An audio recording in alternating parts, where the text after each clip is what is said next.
Hi guys, today we are going to tell you a story that has survived for nearly 2,000 years. A story so disturbing, so detailed, and so mysterious that even modern historians still argue about what truly happened.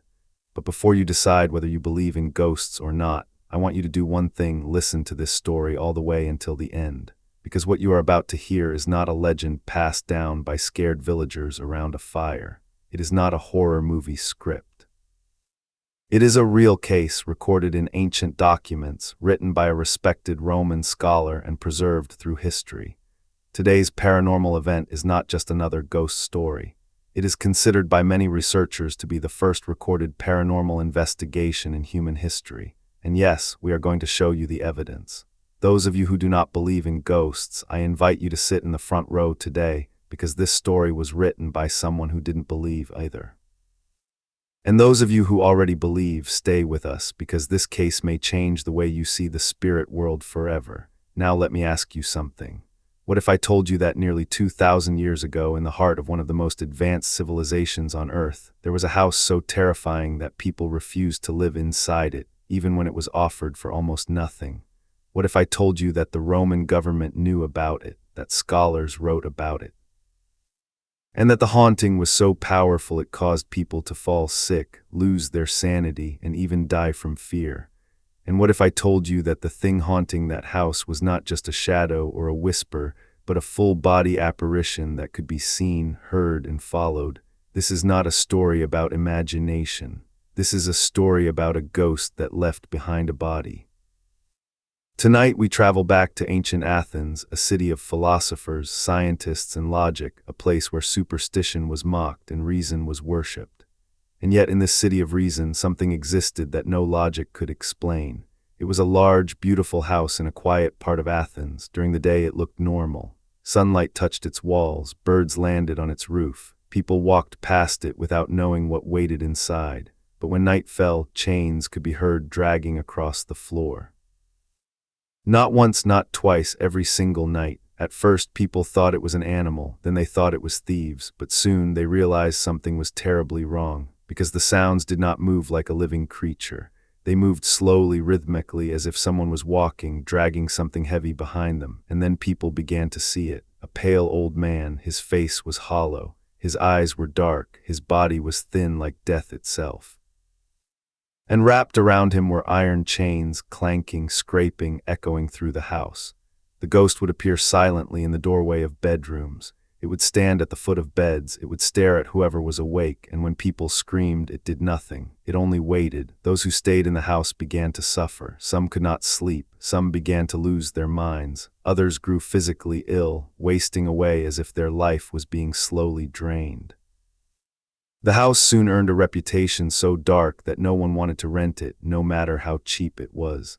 Eventually it was abandoned, locked, left to rot. The people of Athens whispered about it. They called it the House of the Chains. But here is where the story becomes truly terrifying, because one man was not afraid. His name was Athenodorus. He was a philosopher, a thinker, a skeptic. He did not believe in ghosts, and when he heard about the haunted house, he didn't feel fear. He felt curiosity, so he rented it. And that decision would lead to one of the most chilling nights ever recorded in human history, and that is where our story truly begins. The night Athenodorus moved into the house, the streets of Athens were quiet in a way that felt unnatural. The wind barely moved. The torches outside flickered weakly, as if even fire was nervous to stay lit near that place. People who lived nearby shut their windows early. Some whispered prayers. Others simply turned their faces away as the philosopher stepped through the doorway. Athenodorus did not look like a man walking into danger. He looked calm, confident, almost bored. To him, this was not a haunted house. It was a puzzle, a mystery waiting to be solved. Inside, the house was dark and empty. Dust covered the floors. Cobwebs stretched between the pillars. The air was thick and cold, even though it was a warm night outside. The silence felt heavy, like something was holding its breath. Instead of preparing to sleep, Athenodorus did something strange. He placed a table in the middle of the room. He sat down, he opened his writing materials, and he began to write. He believed that if something appeared, he wanted his mind to be sharp, not clouded by fear or exhaustion. He would face whatever came, fully awake. Hours passed, nothing happened, no chains, no footsteps, no ghost, only the soft scratching of his pen on paper. And then the sound began.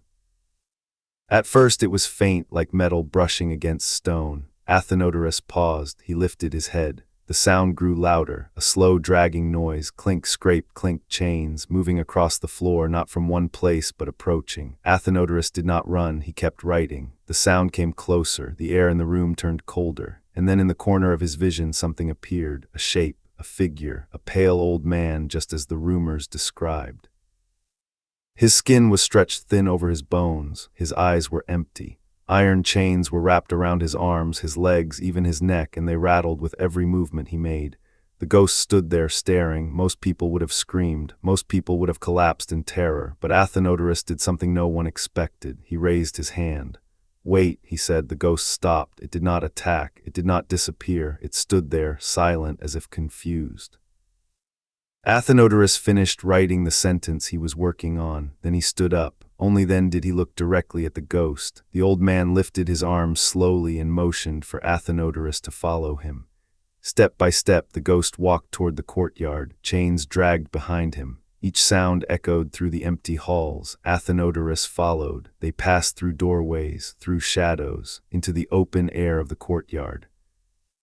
Moonlight revealed the ghost more clearly now, and he looked less like a monster and more like a man who had suffered terribly.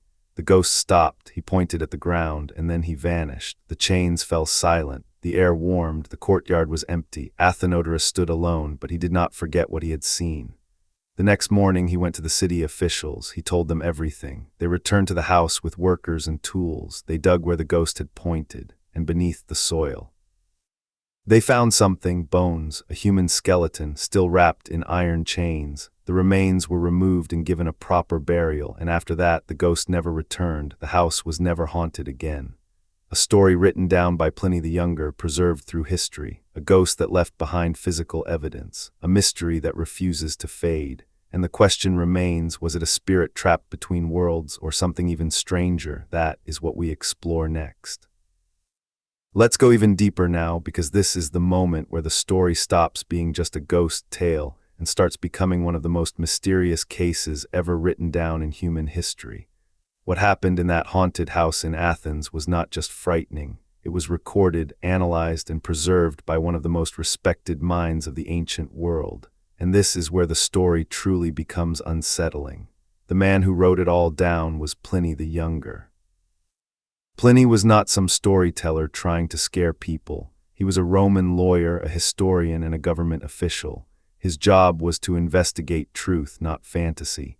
And when he heard about the case of the haunted house and the philosopher who followed a ghost into the courtyard, he took it seriously enough to write about it in his official letters. These letters still exist today. They are not myths, they are not legends, they are documents. That alone makes this case different from almost every other ghost story in the world.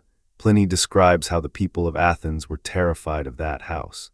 He writes that tenants would fall ill not just from fear but from something deeper, as if their very minds were being slowly destroyed by what they saw. Some lost their ability to sleep. Some began hallucinating even during the day. Others became so weak they died. And this brings us to a terrifying question. Can fear kill? Modern science says yes.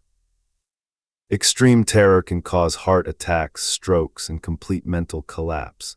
And whatever was in that house was powerful enough to do exactly that. But then comes the skeleton. A real human body wrapped in chains, buried beneath the courtyard. This is where skeptics become uncomfortable, because someone had been imprisoned there. Someone had been chained, abandoned, and left to die. Who was he? Why was he chained? Why was his body hidden? And most importantly, why did people see him walking? Even if you don't believe in ghosts, something deeply wrong happened in that house. Now imagine being Athenodorus. You walk into a building everyone says is cursed. You hear chains, you see a figure, you follow it. And the next day you find the exact remains of that figure buried underground. That is not imagination, that is correlation. In an investigation, correlation demands explanation. Now here is something even more disturbing. The story ends with the haunting stopping once the skeleton is given a proper burial. Across cultures all over the world, this exact pattern appears again and again. Unburied dead, restless spirits, peace only after burial. From ancient China to medieval Europe to African folklore to Native American tradition, the idea is the same. Something about leaving a body unburied creates unrest. But why? Is it spiritual or psychological, or something science has not yet identified? Some researchers believe the ghost was a psychological manifestation. The people knew someone had died there. Their fear created a shared hallucination. But how do multiple people describe the same figure with the same chains in the same place before the body was ever discovered? That is the problem. Others believe something darker, that trauma leaves a mark on a place. That violent death somehow imprints itself onto the environment, replaying like a recording. Even today, paranormal investigators talk about residual hauntings, moments trapped in time. The ghost does not think, it does not speak, it just repeats what happened. Could the chained man have been reliving his final moments, dragging his chains, trying to lead someone to his body, trying to be found, trying to be freed, and then Athenodorus came, the one person who did not run, the one person who followed. That is what makes him different. Every other tenant fled in terror. He stayed, he listened, he walked with the unknown, and because of that, the truth was revealed. There is something else Pliny mentions that people rarely talk about. The ghost did not scream, it did not attack, it did not threaten, it only appeared and waited. That is not the behavior of something evil, that is the behavior of something trapped. And now let me ask you something. If a human being is chained, buried alive, and forgotten, would you expect peace? Or would you expect something to remain behind? Energy, memory, suffering, whatever you believe in, one thing is certain. That house was a place of injustice, and injustice leaves scars. Now let's talk about the evidence. Pliny was writing to another scholar asking if he believed in ghosts, and instead of telling a story meant to entertain, he gave a detailed report. Names, places, actions, outcomes. This was a man trained to record facts, and he concluded that something had happened that he could not explain. That is why this case still exists today. Not as a campfire story, but as a historical document. Now think about this. 2,000 years ago, without cameras, without microphones, without electricity, a man walked into a haunted house and followed a ghost, and the ghost led him to a body. That body was found, and the haunting stopped. Even if you believe in zero paranormal things, that chain of events is impossible to ignore. Something knew where that body was, something guided him. Something wanted to be found, and now in the modern world we look back at this case and realize something terrifying. This was not just the first ghost story. It was the first recorded paranormal investigation. A skeptic went in. A phenomenon occurred. Evidence was discovered. The activity ended. That is the exact pattern investigators still follow today. And that is why this story refuses to die, because it follows the rules of a real case. Now in the next part, we are going to explore the theories, the scientific ones, the psychological ones, and the ones that might make you uncomfortable. Because whether you believe in ghosts or not, something followed Athenodorus into that courtyard, and it left something behind. Now we are standing at the most dangerous part of this entire story, the place where history, psychology, and the paranormal collide. This is where simple storytelling ends and the real mystery begins.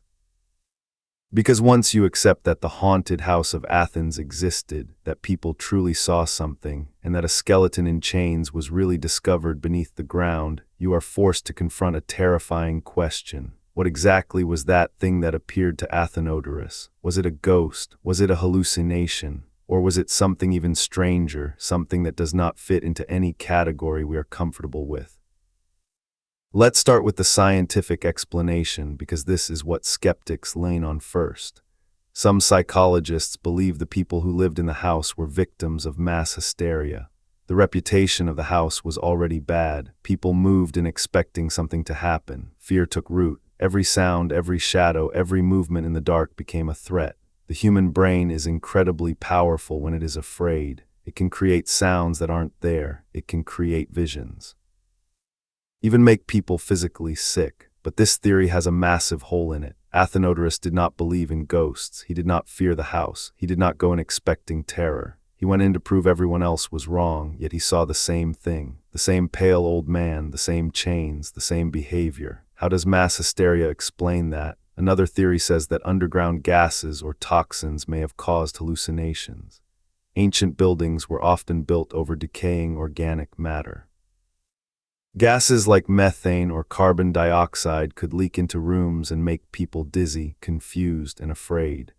Some scientists believe this could create visions of ghosts. But again, how does that explain the skeleton? How does gas show someone exactly where a chained body is buried? And how does it explain the haunting stopping once the remains were properly buried? That is the part that refuses to be dismissed. Now let's move into the psychological theory. Some researchers believe Athenodorus may have unconsciously noticed something wrong with the courtyard. Maybe the ground looked disturbed, maybe there was a slight depression in the soil, maybe he smelled decay. His brain connected the ghost to that spot, but Pliny's letter makes something very clear. The ghost did not just point randomly. It led him there, it walked with him, it guided him, and the way it behaved was consistent with every other sighting. That consistency is disturbing. Now let's talk about the paranormal theory. The idea that a human spirit, after a violent or unjust death, does not immediately leave the world. It remains attached to the place where it suffered. It appears to the living not to harm them but to seek justice. This is not just a Western idea. In Japan they are called yurei, spirits bound by unfinished business. In India they are called preta, restless souls. In ancient Rome they were called lemuries, spirits of the dead who could not rest. Across the entire world, in cultures that never communicated with each other, the same story appears. When someone dies badly, something stays behind. The ghost of the chained man did not behave like a monster. It behaved like a victim, dragging his chains, repeating his suffering, leading someone to the place where he was forgotten, until someone finally listened. That is what makes this case so haunting. It wasn't random. It wasn't violent. It was purposeful. Now here is something even darker. Some historians believe the man may have been a slave, a prisoner, or someone punished illegally. Ancient Athens was not perfect. People were imprisoned, people were chained, people were buried in secret to avoid scandal. Someone wanted him erased, and yet he returned. Now think about what that means. Even if ghosts are not real in the way movies show them, the memory of injustice is real. The past does not like to stay buried. Now here is the scariest part of all. This was not the last time something like this happened. Throughout history, cases have appeared where people report spirits leading them to bodies, hidden graves, or forgotten victims. In some cases, the information was verified. How does someone know something they shouldn't know? That question is still unanswered. Now imagine this from the ghost's perspective. You are chained, you are abandoned, you die slowly in darkness. No burial, no respect, no justice. You are forgotten, but something of you remains, a pattern. A memory, a fragment of consciousness, and it waits until someone is brave enough to listen. That someone was Athenodorus, and because of him the truth was revealed. That is why this case is still talked about, not because it proves ghosts, but because it proves something was desperately trying to be found. Now as we move toward the final part of this story, we have to ask ourselves one last question. If this was the first recorded paranormal case, how many more have happened since? And how many have we ignored? Because the haunted house of Athens may not have been the beginning, it may only have been the first time someone wrote it down. Now we have reached the final chapter of this story, the moment where everything we have heard comes together, and where the mystery of the haunted house of Athens becomes something much bigger than just one ghost. This is where we step back from ancient streets and candlelit rooms and ask the most important question of all. What does this story really mean? Because whether you believe in spirits or not, whether you think this was a supernatural event or a psychological one, something very real happened in that house. People were terrified. A philosopher followed something into the darkness. A body was found, and after justice was done, the fear ended. That pattern alone is impossible to ignore. Now imagine what it must have been like for the people of ancient Athens. This was a city of thinkers, a city of logic, a city of debate and science. This was the birthplace of philosophy, the home of men who questioned everything, even the gods. And yet in this city of reason there was a house so frightening that people refused to live inside it. That tells us something powerful. This was not just superstition. Something about that place felt wrong. When human beings sense danger, they often cannot explain it, but they feel it deep inside their bodies. The hair on their arms stands up, their heart begins to race, their skin feels cold. The people who entered that house felt those things over and over again. That is why they fled. Now think about Athenodorus again. He was not brave in the way heroes in movies are brave. He was not swinging a sword or shouting. His bravery was quieter and more terrifying. He sat, he waited, he listened. Most people, when they hear chains in the dark, run. He stayed. And because he stayed, he saw something no one else was willing to face. The ghost did not come to scare him. It came to show him something, and that changes everything. Now let's look at what happened after the remains were buried. The haunting stopped. No more chains, no more apparitions, no more terror. This is one of the most important details in the entire case, because if this was just imagination, why would it end? Fear does not disappear just because bones are moved, but whatever was causing the activity in that house ended when justice was given. And that leads us to one final terrifying idea. What if the ghost was not trying to haunt the living? What if it was trying to be heard? Across history, many cultures believe the dead who are forgotten cannot rest. They wander, they appear. They disturb the living, not because they are evil, but because they are trapped. And maybe that chained man was trapped in more ways than one. He was trapped in life by chains. He was trapped in death by being buried and forgotten. And the only way to escape was to be acknowledged.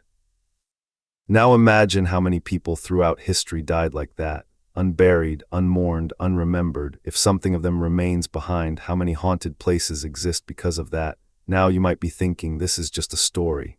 But here is what makes it different. It was written down, it was preserved, it was studied. This is not a medieval myth or a campfire tale. It is a Roman document, and that makes it extraordinary. 2,000 years later, we still talk about it. Why? Because it doesn't fit neatly into any explanation. Science can't fully explain it. Religion can't fully explain it. Skepticism can't erase it. It exists in that uncomfortable space between what we know and what we don't. And that is where the most powerful mysteries live. Now let's talk about what this story means for us today. Modern paranormal investigators use the same method Athenodorus did. They enter haunted locations. They wait. They listen. They follow patterns.